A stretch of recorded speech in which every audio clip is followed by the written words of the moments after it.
most people are trying to figure out what to do. And there's nothing wrong with that, but it's the wrong sequence. Because when you think about what to do, if you've never done it before, you feel uncertain and you don't follow through. If you have done it before, but you don't feel strong enough, you're not going to follow through. So I tell people, if you want a breakthrough, it's three things: strategy, story, state. Most people, if they want to have a breakthrough, they want to change their body, want to change their life, they look for how to do it. And that's natural, but it's the absolute wrong order. And if you do things in the wrong order, it's like having the numbers to a phone for someone and you dial in the wrong order, you don't reach somebody. Or the vault, right? You got the right numbers, wrong order, the vault doesn't open. How do they raise their self-awareness enough to start spotting these patterns? I believe in diaries, or you call it diary, I call it journals. I believe in journals is to be able to do that, to guide yourself. But yes, but it's more than that. You have to not only make the distinction, but you also have to have a different state to it. For example, let's say I say to you, I know, I need to lose weight. I'm gonna do it. I'm gonna go on a diet. I'm gonna work out. Am I gonna do it? No. You're because fighting it. I'm not in the state to do it. Why are so many people overweight in this country? Like 60% of the population is overweight. How is that possible? Is it because what it takes to be fit and strong is so incredibly complex? No. Only the 1% knows? No. It's super expensive? No. You have to work not to know what to do. So the how is not the problem.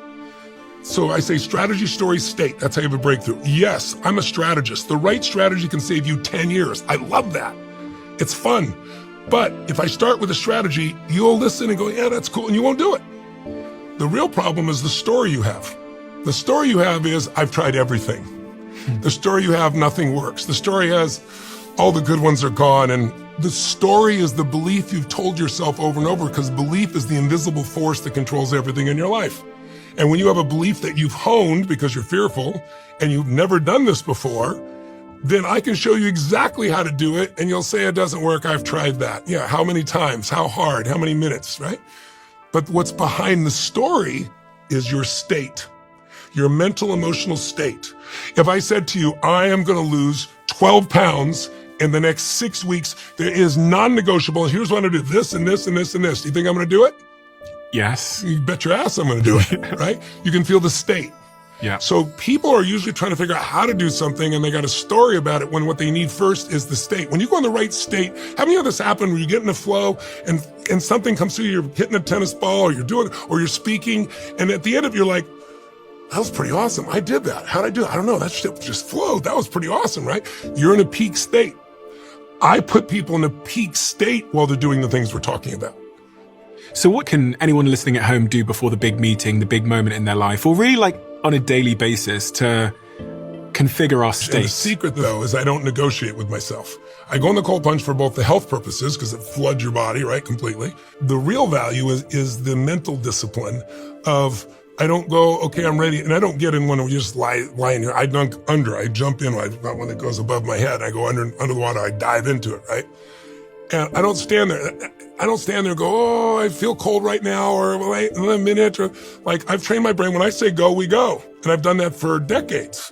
And so I'm not in the place when I say go somewhere else, my brain obeys. I don't have these stories in my head back and forth trying to have a conversation with myself, trying to convince myself to do something I've decided, right?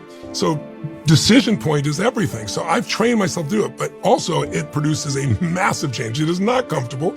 I don't think there's been a morning in my life that I've looked forward to doing it, but it changes you. So that's one thing. The thing I do before I go on stage, I have a routine of how I shift my body. I have a prayer that I do, which is use me, Lord, and I picture being to serve as many human beings as possible. I see them not only where they are now, I see where they're going to be by the end of what I'm done. And then I make this radical shift in my body. I make these moves, an explosive breath, and then I storm out there. And then I've taken myself, imagine on a 0 to 10 to a 20 of intensity. So now I can drop down to a 9, feels like I'm very relaxed. But I've got a lot more gears in me than you know. And that's how I can project to the guy at the top of the stadium and hold him for 12 hours, who wouldn't sit for a 3-hour movie someone spent $300 million on.